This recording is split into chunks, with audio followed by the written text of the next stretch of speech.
And finally, to our special segment, Resurgent Africa. Amid reports of coups and crises that dominate the headlines from the continent, we get you positive stories that often get overlooked. Now, our story today is from Kenya. About 70% of Kenyans rely on wood as fuel to prepare their meals, which has led to a rampant rise in respiratory diseases. But now the East African country wants to change that, as it aims to shift to clean cooking fuels. Our report brings you the details. For many women in Kenya, the first task in the morning is to keep the kitchen running. Women gather firewood, then make the morning tea. But soon enough, entire walls and wood pillars are covered in soot. The room is filled with smoke. And as people sip on their morning tea, they cough. Some even have trouble breathing. All of this because of the smoke released by the firewood that most Kenyans use to make food. I have been using firewood all my life and wake up every morning to fetch it. However, the smoke from the firewood makes me cough for long periods and causes difficulty in breathing. LPG gas is quite expensive and I cannot afford it. Respiratory diseases have been the most prevalent diseases in Kenya for the past 6 years, with 19.6 million reported cases. And officials say biomass, like firewood, is the largest contributor to these diseases.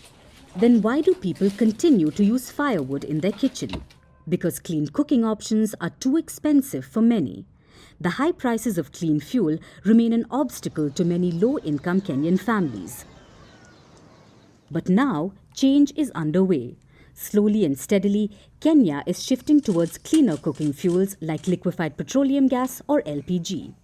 These fuels are good for people's health because they reduce a person's exposure to harmful pollutants.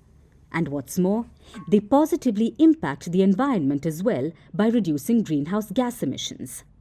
Now, while clean modern cooking fuels are increasingly available in the country, they are yet to overcome consumer awareness, affordability and accessibility barriers.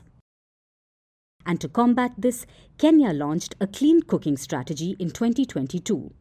The government aimed towards making a behavioral change by advocating for the adoption of cleaner cooking methods.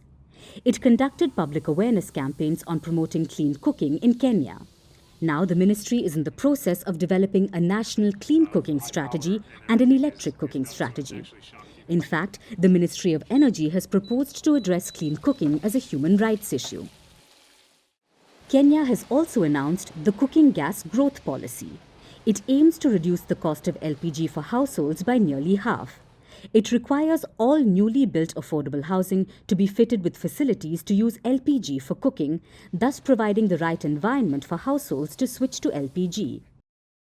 Meanwhile, Kenya has also invested more than $200 million last year to build facilities that could handle and store LPG. A 45,000-ton site is in the works in the city of Mombasa. According to the government, this can help make clean cooking gas less expensive and adopt universal clean cooking.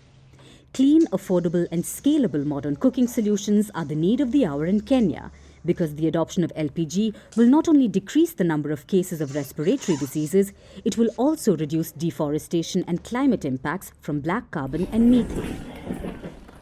In Kenya, where more than 9 million households rely on traditional cooking fuels, change will be tough. But the nation is determined to gradually shift to clean cooking, which not only aims to help humans, but also the climate.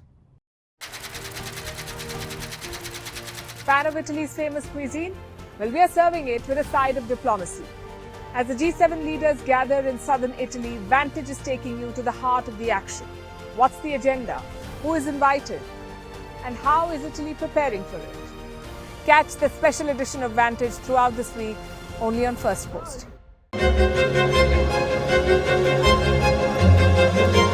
Fan of Italy's famous cuisine? Well, we are serving it with a side of diplomacy. As G7 leaders gather in southern Italy, Vantage is taking you to the heart of the action.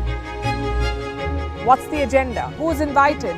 And how is Italy preparing for it? Catch the special edition of Vantage throughout this week, only on Firstpost.